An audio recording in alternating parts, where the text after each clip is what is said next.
Hello, today we're going to talk about geometric sequences, common ratios.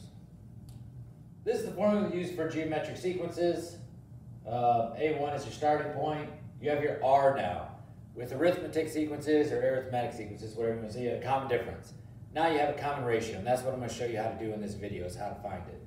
So your A1 is just your beginning number of all of your sequences. So say we had the sequence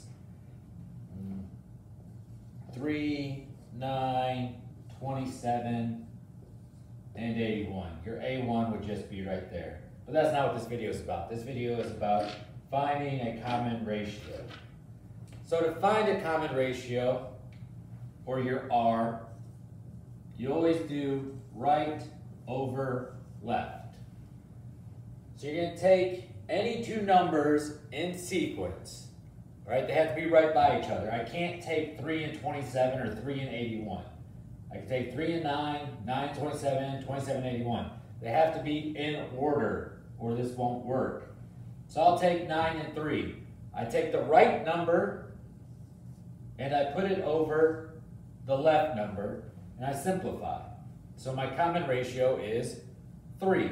To check it, I can take the other two. I'll take 81 and I'll put it over 27, and that gives me 3. So my common ratio here is 3.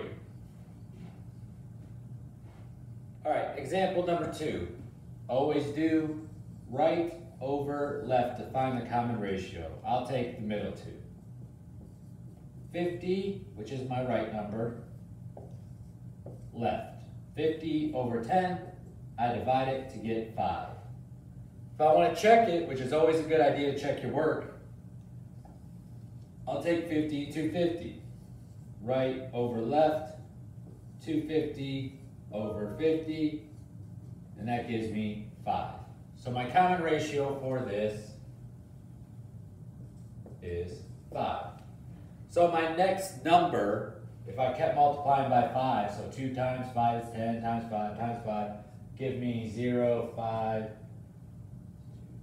1250 would be your next one in that. And then you multiply by 5 again, multiply by 5 again, because in geometric sequence you multiply every time. This is our third example. Right over left. That's not a right. Right over left. There we go.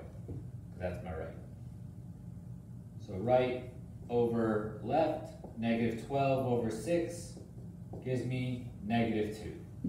If I want to check it with another one, I'll take 24 and 48, right over left, negative 48 over 24 gives me negative 2.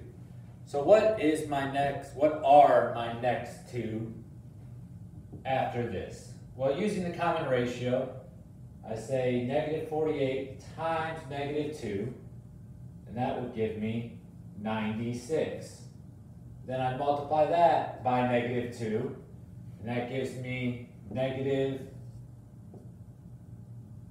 12, 18, 19, 192.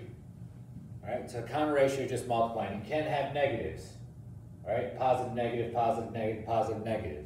Just remember the sequence. And of course, fractions are going to follow you. So this is our fourth example. I don't do anything differently. Right over left to find the common ratio. That's 1/2 over 2/3. Now this is that keep, change, flip here. So how I write this out is like this. So the one on top is the first, or the numerator becomes the first. The denominator is the second. So I keep, change, flip. I keep the 1/2 as it is. Change the sign to multiplication, and I flip the back fraction, and that gives me 3/4. So our common ratio for this one is 3/4. Now I'm going to check it, and then I'm going to find my next term. So to check it, all I just do is use the next one. So this becomes my left, this is my right. 3/8 over 1/2. So So this goes in front, my numerator goes in front, divided by my denominator. Keep, change, flip. I keep the 3/8 as it is, flip the division sign multiplication, and flip the 1/2. And that gives me 6/8, which simplifies to 3/4. All right? Now, I want to know what my next term is. So to find my next term, I take 3/8 and I multiply it by 3/4. And I get 9/32.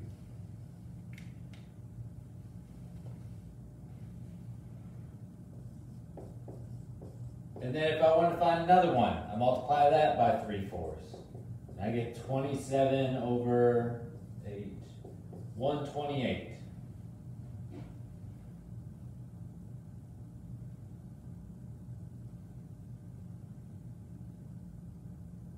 And I don't see anything that goes into those, so that's how it is. So that's how to find the common ratio. So that's how you find the common ratio of them. I showed you how to do it with positives, negatives, and with a fraction. Just keep in mind to keep, change, flip when you do it, and you'll be all right. All right, this has been geometric sequences, just finding the common ratio for it. It needed its own video, so there you go. Good luck.